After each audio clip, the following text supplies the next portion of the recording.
일어나세요, 일어나세요. 오, 빨개진 거 봐. 그러다 욕창 생기겠어요. 욕창? 오늘은 욕창에 대해서 알아보도록 하겠습니다. 궤양이란 염증, 괴사로 인해 상피가 탈착하여 조직 표면이 국소적으로 결손되거나 함몰된 것을 의미합니다. 염증이나 조직으로의 산소 및 영양분의 공급이 원활하게 이루어지지 못할 때 발생하게 됩니다. 궤양이 뼈 돌출 부위와 같은 압박 부위에 발생할 경우 프레셔 얼서, 즉 우리가 흔히 아는 욕창이라고 합니다. 욕창 위험 인자로 마찰력과 응집력이 있습니다. 욕창이 자주 발생하는 곳은 교과서적으로는 머리 뒤쪽, 그리고 어깨, 팔꿈치, 이 청골 부위와 여기 뒤에 보시면 꼬리뼈 부분, 그리고 발 뒤꿈치 부분이 있습니다. 저희가 임상에서 욕창이 빈번하게 발생하는 주요 부위가 따로 있는데요. 그 부위는 환자가 산소 나잘프롱을 연결해서 산소 흡입을 할 때 귀 위쪽이 욕창이 잘 생기고, 웰치부 같이 비위관을 삽입한 환자들의 이 콧구멍 쪽에도 욕창이 자주 발생합니다. 그리고 풋드랍 방지를 위해서 여기 보조기구들을 많이 대는데 이 발 뒤꿈치가 욕창이 엄청 많이 발생해요. 그래서 특별히 주의를 당부하셔야 됩니다.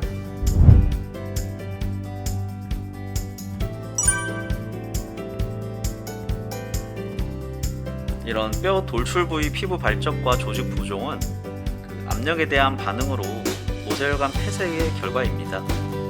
지속적인 피부 관리를 통한 피부 손상 초기 징후를 발견하는 것이 욕창 관리의 시작입니다. 이 홍반은 정상적인 것이 바로 창백성 홍반이라고 부르는데, 이는 압력이 가해지면 이렇게 그 부위가 하얗게 됐다가 압력이 제거되면 다시 붉게 변하는 것을 말합니다. 이게 바로 정상적인 창백성 홍반이라고 합니다. 자, 반대로 그 비창백성 홍반은 압력으로 인해 육안으로 보이는 지속적인 피부 발적이며, 이렇게 발 옆꿈치가 압력으로 인해서 빨갛게 지속적으로 보이게 되는 거죠. 이 지속적인 피부 발적인데 눌렀을 때 하얗게 되지 않습니다.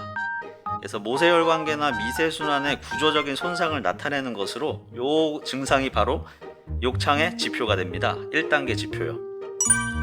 그래서 홍반 사정을 위한 대표적인 방법으로 손가락 누르기 방법이 있습니다.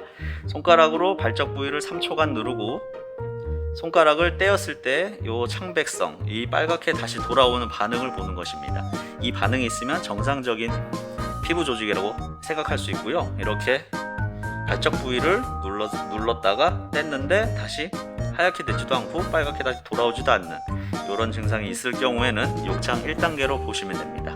자, 다음으로 욕창 2단계 사진을 보도록 하겠습니다. 욕창 2단계에서는 침범 부위가 표피나 진피의 일부분이 됩니다. 붉고 습하고 통증이 심한 얕은 상처, 피부색이 변화되는 특징이 있죠. 그리고 부분적인 피부 상실이 있습니다. 대신 괴사 조직은 없는 상태입니다. 다음으로 3단계 욕창을 보시겠습니다. 욕창 침범 부위는 진피, 그리고 피하 조직까지 침범이 됩니다. 괴사 조직이 있을 수도 있고, 이 터널링이나 잠식의 형성이 가능하다는 것이 특징입니다. 그리고 마지막 4단계 욕창 단계의 사진을 보시겠습니다. 침범 부위는 피하 조직과 그 아래 근육, 그리고 뼈, 지지 조직, 인대와 같은 지지 조직까지도 침범할 수 있는 단계입니다. 괴사 조직이 있을 수 있고 3단계와 마찬가지로 터널링이나 잠식의 형성이 가능합니다. 자, 이 1, 2, 3, 4단계 이외에 DTI라고 단계가 있는데요. Suspected Deep Tissue Injury라고 해서 심부 조직 의심이 되는 단계입니다. 겉으로 봤을 때는 이렇게 괴사된 것처럼 검게 돼 있어요. 요 사진이 좀 너무 검은 게 지금 진하긴 한데 요거보다 살짝 연하게 형성되는 경우를 많이 보고 있습니다. 그래서 피부 손상이 없는 약간 보라색 또는 젓갈색, 그리고 검은색으로 피부 변색이 주위 조직에 비하여 단단하거나 물렁거립니다. 주변 조직은 말랑한데 여기를 눌렀을 때 뭔가 단단한 느낌이 난다. 그러면 DTI 단계를 의심해 볼 수 있습니다. 자, 그래서 이 단계는 조직 손상으로 이어질 가능성이 크므로 피부 손상을 통해서 조기에 발견하는 것이 가장 중요합니다. 저희가 이 상처 모형 중에서 DTI 색깔과 가장 비슷한 색깔을 나타내는 모형을 갖고 와 봤는데요.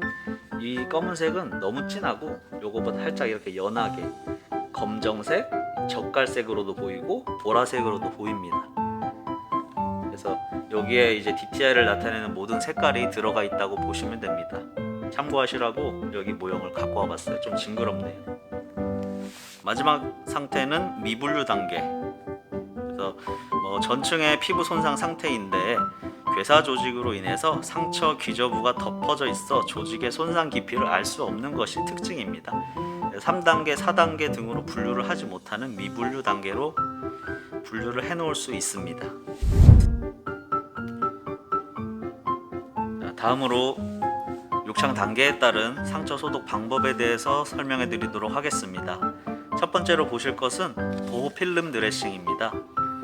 이 보호 필름 드레싱은 공기 투과력이 굉장히 높아요. 그래서 마찰력이나 응전력을 줄여줍니다. 그리고 이제 부착력이 세서 재부착할 확률이 적어지고 이게 이제 투명해서 떼어내지 않아도 피부 상태 관찰이 용이하다는 장점이 있어서 임상에서 욕창 예방 중재로 널리 쓰이고 있습니다. 직접 피부에 부착하는 모습을 보여드릴게요.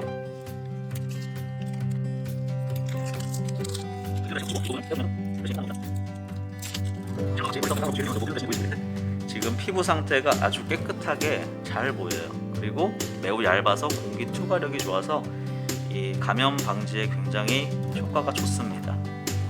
그래서 이 상태는 그레이드 1 소어에 쓰이는 방법이기도 하고 욕창 예방으로서 가장 중요한 중재라고 보실 수 있습니다. 그래서 욕창 발생은 환자에게 발생하는 문제뿐만 아니라 간호시간의 증가로 업무 부담이 굉장히 증가할 수 있기 때문에 꼭 예방에 힘써주기를 부탁드립니다. 자, 다음으로 보실 거는 그레이드 2 소어 드레싱입니다. 바로 폼 제제 드레싱 방법입니다. 주로 시중에서는 메디폼, 베타폼 등이 많이 쓰이는데요. 이거를 오픈해서 보여드리도록 할게요. 그래서 이 폼 제제는 보시는 바와 같이 굉장히 말랑말랑합니다. 그래서 이 진물 흡수력이 굉장히 높기 때문에 상처 회복에 도움이 되는 그 수분 환경 유지를 장점을 가지게 됩니다. 그래서 삼출물이 있는 창상에는 5mm 이상의 폼 드레싱 제제를 부착하는 것이 좋습니다. 시중에는 2mm, 3mm짜리도 있는데 여러 연구에서는 5mm 이상의 폼 드레싱 제제가 효과가 있으니 그 이상을 사용하도록 권장을 하고 있습니다.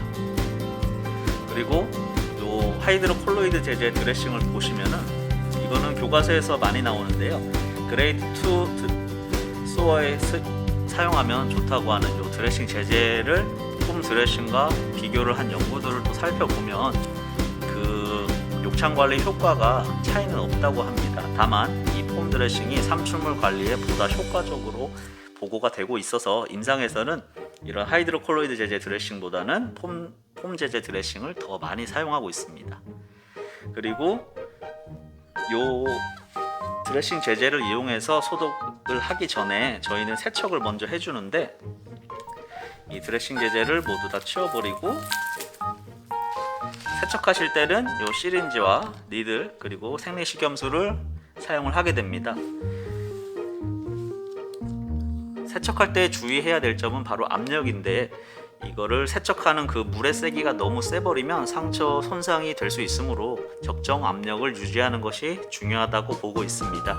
그 조건으로 두 가지가 있는데 첫 번째는 요 시린지는 30cc 이상의 시린지를 사용하도록 권장하고 있고요. 두 번째로는 요 니들의 두께가 19게이지 이상의 니들을 사용하도록 권장하고 있습니다. 제가 직접 압력을 보여주면 30cc 이상 시린지에서 이 정도 세기로 나가게 되는데 요 니들보다 더 얇은 게이지의 니들을 띄우고 보여주게 됩니다. 물줄기가 얇아지면서 더 세게 나가는 모습을 볼 수가 있습니다. 때문에 19게이지 이상의 니드를 사용하는 걸 권장을 하고 있는데 저희 임상에서는 19게이지보다 18게이지가 더 많이 쓰여서 저희 병원에서는 18게이지 니드를 통해서 상처 세척을 해주고 있습니다. 그래서 상처 세척을 해주고 그 다음에 아까 보여드렸던 폼 드레싱 제제를 부착하면 그레이드 2 소어 드레싱이 완료가 되는데요. 문제는 이 폼 드레싱이 그 외부 충격에 잘 떼어진다는 단점이 있습니다. 왜냐면은 이 폼 드레싱은 상처와의 그 흡착을 방해하는 얇은 막이 있어서 거즈 드레싱처럼 상처 부위에 달라붙어 드레싱을 제거할 때 출혈이나 통증이 유발될 수 있는 단점을 보완하도록 설계되어 있기 때문입니다. 다만 이런 점이 이제 환자분들에게 드레싱을 했을 경우 잘 떼어지므로 임상에서는 이 폼 드레싱 위에 아까 앞서 봤던 것과 같이 보호 필름 드레싱을 이중으로 붙여주게 됩니다. 그러면은 보호 필름 드레싱의 이 부착력이 폼 드레싱과 만나서 더욱 효과적인 상처 관리가 될 수 있습니다. 그래서 부분적으로만 보여준다면은 필름 드레싱 있는 모습을 볼 수 있습니다. 자, 근데 같은 그레이드 2 소어에서 삼출물이 많지 않고 정말 간단히 벗겨진 상처만 있는 경우에는 이 하이드로콜로이드 제제 드레싱을 많이 해줍니다. 이런 드레싱의 장점은 그 완전 폐쇄 환경을 제공을 해서 산소가 상처 기접으로 들어가지 못하게 함으로써 그 상처를 저산소증 상태로 만들어 신생 혈관 형성을 자극할 수 있으므로 상처 복구를 돕게 됩니다. 대표적으로 두오덤이나 캄피를 사용하는데요.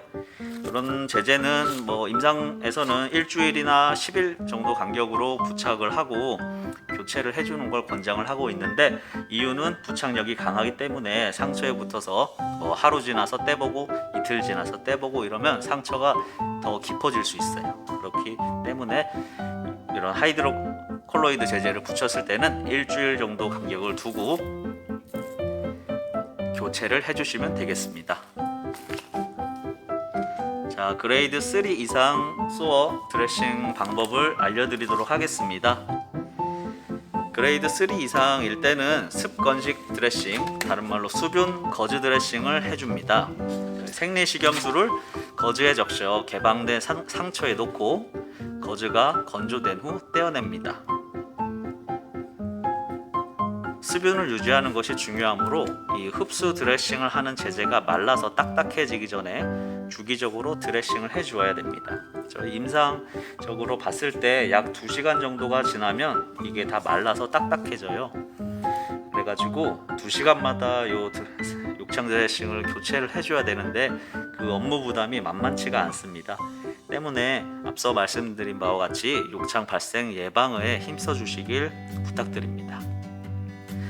그리고 마지막으로 괴사 조직이 있는 경우에는 그 외과적 중재가 필요할 수 있습니다. 그 상처 전문의에게 의뢰해서 관리를 하게 되는데 괴사 조직 제거술 시 저희가 주의해야 될 점은 환자에게 발생할 수 있는 통증을 관리해 주어야 된다는 것입니다. 그래서 상처 기저부가 유가 조직으로 덮일 때까지 괴사되거나 악화된 조직을 지속적으로 제거를 해 주어야 됩니다.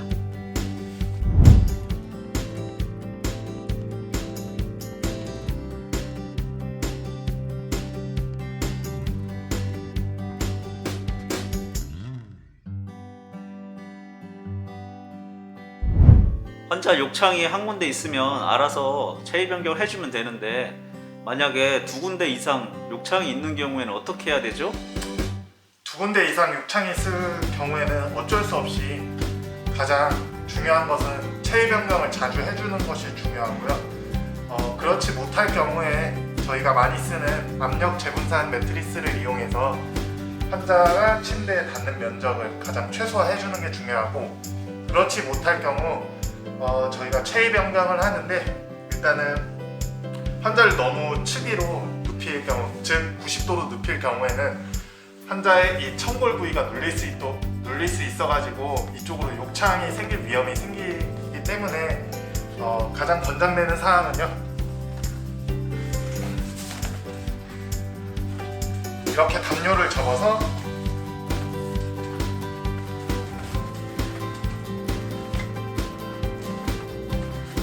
접은 게 30도 정도 환자가 올라갈 수 있도록 환자를 축으로 돌려주시고 무릎 사이가 눌리지 않도록 베개를 대주어서 최소한의 욕창 예방을 하시면 되겠습니다. 쌤, 그러면은 어떤 자세가 욕창 예방에 가장 좋아요? 여러 욕창에 관해서 문헌무차를 한 논문에서는 가장 최적의 자세 혹은 최적의 빈도, 체위 변경 빈도는 없다고 지금 정해져 있습니다. 그렇지만 너무 90도인 이런 축이는 청고를 너무 압박시킬 수 있어서 되도록 아니면 절대적으로 피해야 된다고 권장을 하고 있고요. 이런 식으로 아까 했듯이 30도 거상이나 무릎 사이에 베개를 지지함으로 이런 다른 압력 부위를 줄여주는 게 가장 중요하고요. 환자가 이렇게 앙화의 자세의 경우 환자 발 뒤꿈치에 수어가 발생할 수 있기 때문에 베개나 담요를 이용해서 종아리를 지지한 후 발 뒤꿈치를 띄워주는 것이 가장 중요하다고 말하고 있습니다. 쌤이 임상에서 욕창 관리에서 가장 중요한 게 뭐 이외에도 하나 꼭 꼬집어 주신다면 어떤 거를 말씀하고 싶으세요? 일단은 우리가 욕창이 어떻게 돼 있는지 가장 잘 알기 위해서는 본뜨기와 면적 측정법이라는 방법을 이용해서 일관성으로 측정을 하는 게 가장 중요하고요. 이 측정을 하면서 가장 주의 깊게 살펴야 될 게 깊이, 길이, 폭, 그리고 피부의 변화 상태를 정확히 사정하면서 이 욕창 상태가 어떻게 변화하는지를 사정하는 것이 가장 중요하다고 할 수 있습니다. 쌤 일어나세요. 그러다 욕창 생겨요. 욕창. 아씨, 붙였거든? 욕창 예방. 쌤 일어나세요. 요 욕창